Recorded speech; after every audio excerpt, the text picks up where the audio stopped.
Pace দিয়ে নজর কেড়েছেন, কিংবদন্তিদের কাছ থেকে পেয়েছেন প্রশংসা। তবে এক বছর না যেতেই আন্তর্জাতিক ক্রিকেটের কঠিন বাস্তবতা দেখছেন নাহিদ রানা। কোচ তালহা জুবায়ের বোলিংয়ের ধার বাড়াতে কাজ করছেন। রানাও সমস্যা উপলব্ধি করে ফিটনেস ও বোলিংয়ে জোর দিয়েছেন। উত্থানটা বিশ্বকে জানান দিয়ে তার পেসে বিস্মিত হয়েছেন কিংবদন্তি পেসাররা।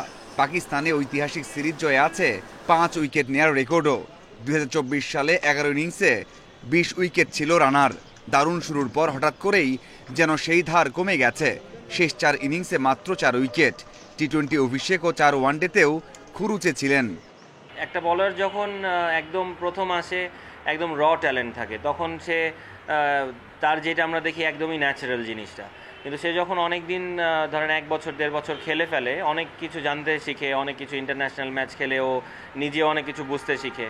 সো তখন কিন্তু আর ওই র জিনিসটা থাকে না। তখন সে কিন্তু যেই জিনিসটা জানে ওইটার উপরে অতটা কন্ট্রোল তার থাকে না, কিন্তু সে ট্রাই করতে যায়। সো রানারও ওই জিনিসটা হচ্ছে। International cricket is not easy. সমস্যা ধরতে পেরেছেন কোচ তালহা জুবায়ের। রানাও উপলব্ধি করতে পেরেছেন পেসের সাথে লাইন লেন্থে কাজ করতে হবে। নিজে রিয়েলাইজ করেছে আসলে ওর লাইন লেন্থটা খুব একটা স্যাটিসফাইড নাও। সো ওই জায়গাগুলো নিয়ে কথা বলছিলাম যে আসলে আরও কি করা যায়। কারণ 19 লেভেলে ওরা যেটা করতো আমি সবসময় মেনটেন করতাম, স্পট বোলিংটা ওদের রেগুলার একটা রুটিন ছিল। ফিটনেস নিয়ে সিরিয়াস রানা। জাতীয় স্টেডিয়ামের টেস্টে হয়েছেন সবার সেরা। স্কিল ক্যাম্প শুরু না হলেও একা একা নেটে বোলিংও করছেন। রানাকে যখনই আমরা বোলিং আনি তখনই কিন্তু আমরা চিন্তা করি যে ও একটা ব্রেক থ্রু দেবে, রাইট? কারণ ওর পেস আছে, এক্সট্রা বাউন্স আছে।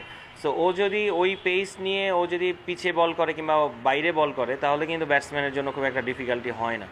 সো এই জিনিসটা ও রিয়ালাইজ করেছে এবং আই হোপ যে ও যখন বোলিং শুরু করবে এটা নিয়ে কাজ করবে। এশিয়া কাপের রেসে খুব একটা বিবেচনায় নেই, তবে তাসকিন মুস্তাফিজের পর তার উপর যে বেশি ভরসা রাখছে বোর্ড, সেটা ভালোভাবেই জানেন রানা। Mazharul Islam, independent news.